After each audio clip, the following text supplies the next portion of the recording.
Satan's strategy is sexual disconnection. He has us confused that our spouse is the enemy. And what if they weren't? My focus on desire was on me. I had a very selfish nature in the beginning of our relationship. Sex, physical connection, and intimacy in your marriage is a form of spiritual warfare. So would you be willing to use sex to repair, not as a reward, but as a bridge to emotional gaps?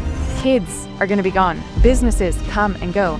Jobs come and go. Things change. But your spouse, hopefully, is the thing that lasts. There is a battle going on in your marriage, and it's not what you think it is. See, most of you go to battle with your spouse, and you believe that they are the enemy. Others of you might say, yeah, the battle is lust and porn.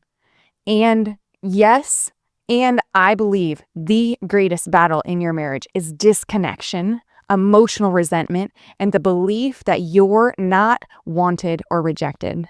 And wouldn't that be the greatest tactic of your enemy? I believe the enemy has an attack over our nation and marriages, and he has us confused that our spouse is the enemy. And what if they weren't the enemy? And rather than fighting each other, you needed to fight for your marriage. So would you be willing to check into some things in this video? And if you're not willing to take an honest look at yourself, then maybe this video is not for you. But if you are, I believe that this information will be transformational in your marriage. Because when someone believes, when there's resentment and emotional disconnection or bitterness and the belief that you're not wanted and rejected, lies fester and the enemy takes footing and ground. See, we all have a core need and desire to belong. And why our spouses can hurt us the deepest is because they're the ones that know us the most. And your spouse wants to belong with you. And if we generalize it to how most men and most women are, husbands, your wife wants to belong with you in an emotionally intimate way. She wants to know what went on your day, how God is growing you, how you're growing, where are you being challenged? And husbands get stuck in there and say, well, I don't want to tell her all the things that I'm stressed out about when I come home from work because I left that at work. Great, leave that at work, but let her into some part of your life. Wives, your husband needs intimate sexual connection with you. And that's what we are going to dive into a little bit more today. So Satan's strategy is sexual disconnection. I'm going to say that again. Satan's strategy is sexual disconnection in your marriage. Because when there is sexual disconnection, your spouse will begin to believe, and he can whisper lies like you're not desired. You're not enough. You'll never feel close again. And if you've heard any of those lies or believe any of those lies in your marriage, hit the number 1 in the comment section. Let me know that those are real in your relationship. And now we know those are from the enemy. That is not true. And I'm going to give you tactical steps of what to do about it. But when someone believes those lies, there's stirring for comparison. As a wife, if I believe I'm not desired or I'm not enough, then I might look at every other woman and insecurity and jealousy might come up in me, right? Your husbands might go to fantasy, or wives might go to fantasy or erotic novels or TV shows that are just not appropriate, but somehow they're on TV. And there might be an emotional drift towards someone else. So we all want to feel safe and feel wanted. I used to think that I was the only one that needed love and affirmation. And hey babe, do I look good? And he says, yeah. And my focus on desire was on me. Is Skylar making me feel desired? I had a very selfish nature in the beginning of our relationship, and my focus was just on my needs getting met.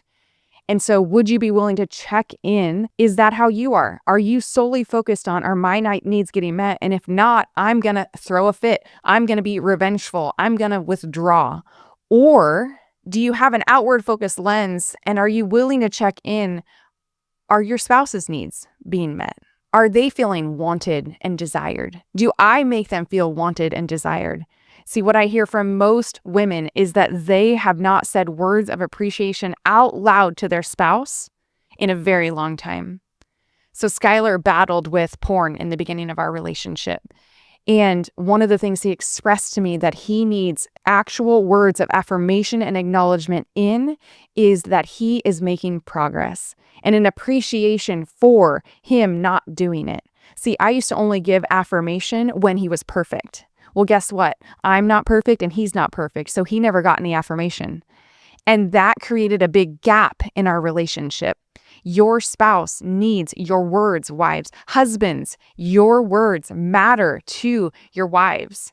Sometimes we forget that they like us and that there are things that they admire about us. So if you're watching this video and you're willing to pour words into your wife or words into your husband and tell them all the things that you appreciate and love about them, give me a thumbs up in the comment or a number 2 in the comment to let me know that you're willing to step in that way. Maybe you send them this video and you guys can step in together if there has been major disconnection.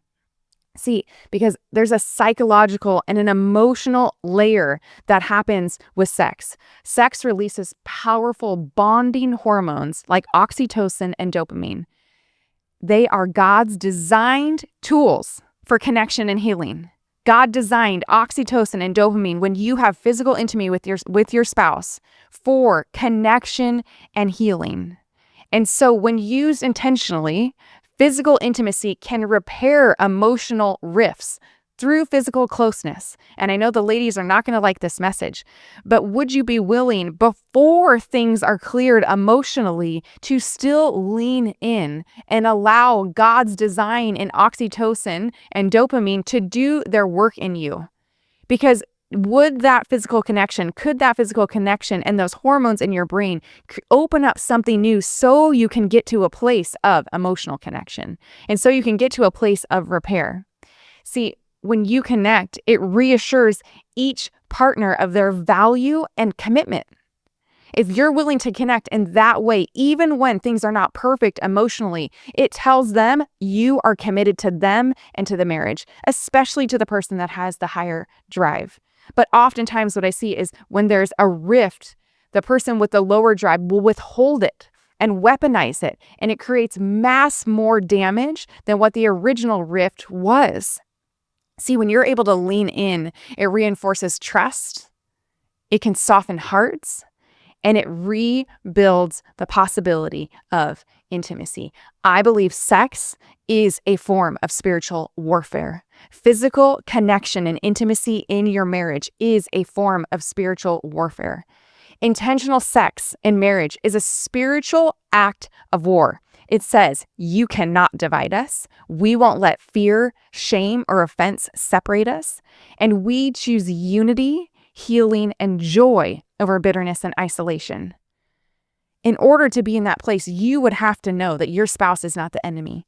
And even though you might be disconnected or frustrated at what they did or unwilling to lean in, when you decide to lean in with sex, it is an act of warfare, telling the enemy that he will not divide you. And so are you willing to see it for what it is? Because it says we don't battle against flesh and blood, but against principalities and powers in the spiritual realm.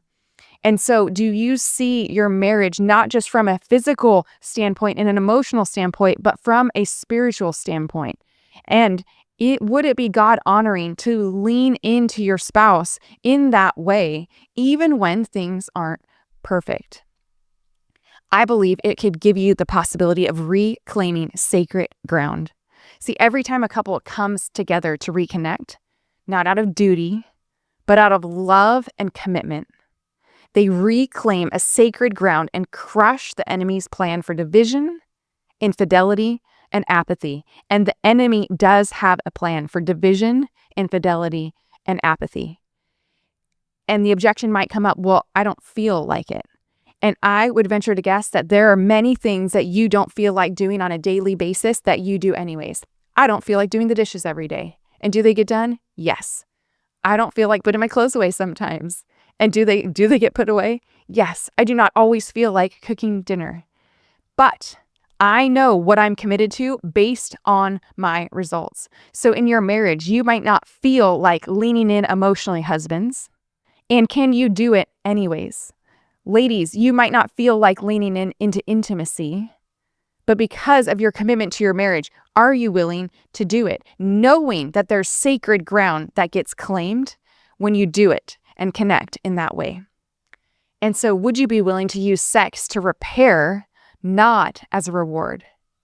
So you're not using intimacy any longer as a response to good behavior, but as a bridge to emotional gaps. When both of you are in that state of connection and feeling afterwards, do you think you could solve problems better? So maybe this goes on your next date night with you, and you together watch it and see, are we willing to try another way? Because is your way working?